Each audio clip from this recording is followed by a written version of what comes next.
recognize all the eminent ladies and gentlemen who have been invited here.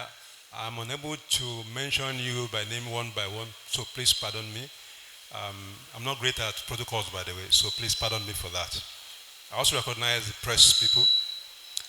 I want to especially congratulate the proud parents of the graduates of today. You are the ones who have made all the sacrifices, squeezed out the funds, provided guidance to these new graduates today, and supported them to ensure that they're able to get to this place they are today. So I want to recognize you and pray that Allah subhanahu wa ta'ala will reward you in the best manner. Let me also come to the graduates, the freshly minted graduates of today, including the MSc graduate, by the way. I congratulate you, each and every one of you. Today is a very important landmark in your career. Let me congratulate all those who made the first classes. I was having a discussion with some of my friends here about why it's all the ladies who took all the prizes. And I saw that when I first came in anyway. And I saw that all the first classes, about 80% are ladies and just a few men. So let me thank the men for giving the ladies the chance to stay in front. Because it shows we are good men, right? We don't want to keep our ladies behind. We want to keep them in front, which is good, right? So that's been gentlemanly of you. Thank you very much for making the men folk proud. Let me tell you that what got you here today is not necessarily what will get you to the next stage in life. And I'll give you an example. And for those of you who either through distraction or whatever other reasons struggle to graduate, most of the time it may not be due to any fault of yours. You have a good chance of having a very successful career. I'll tell you my own story, briefly. When I graduated from the University of Ibadan, when we look at the trajectory of our career since 1987 when we left school, when you look at those who are the most successful career-wise, who rose through the corporate ladder, business world, the professions, they are not necessarily those who made the first class. Not necessarily. Why? Because while they were in the university, they were actually acquiring additional education, training, learning, not necessarily academically. Because your education is not about the academic performance. It's also the character you build over the years, the 4 years that you went through university. Leadership training,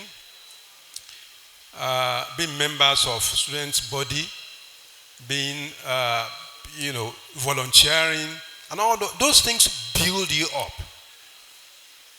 And I can give you an example of one or two of one of my sets in UI, Mechanical Engineering 87, who probably became one of the most successful, so to say. I mean, if you look at career-wise, he became the MD of Shell, and he was rising very rapidly when we were when he was in Shell, very rapidly.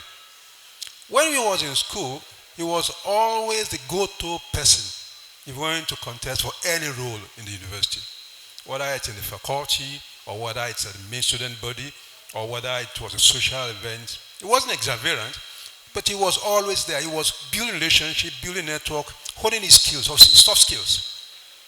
And those are the things that worked for him when he went to the industry. It worked for him.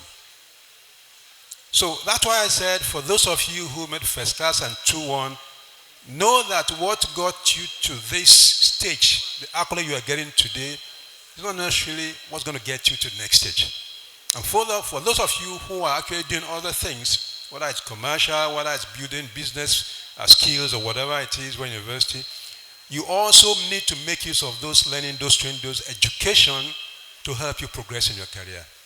I wish you all the very best in your career. I'm going to leave you with a saying from First Salam. He said, take care of 5 before 5. And not in any particular order. Take care of your youth before you go old. You are young, most of you now, and I know there's a 73-year-old MSc graduate.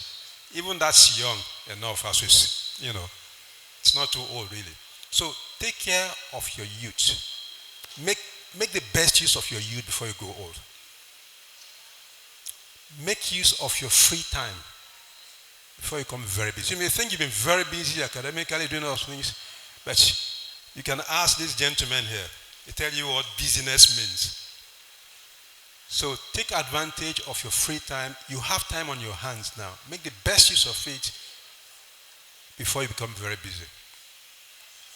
Take advantage of your health before illness sets in. Illness is not necessarily when you are ill or have a sickness. It's also when you are young and strong and agile. Because when you get old, when you begin to get old, all sorts of ailments begin to set in. So please make good use of your good health before illness sets in. Take advantage of life before death, because death is to catch up with every one of us at some time, and we're going to have to account for everything we did in life. And when you go, you have to leave a legacy behind. The 5th one, take care of your wealth before poverty sets in. If you have money now, if you have resources, please make use of it. And wealth is not just about the money in your pocket, by the way. Wealth is also about the knowledge you have. It's about the skills you have. It's about those things that you can say are resources that you can use to develop yourself and to also help others. I wish you all the very best in your career. Assalamu alaikum wa rahmatullahi wa barakatuh. This is the first convocation of a private university that I've attended.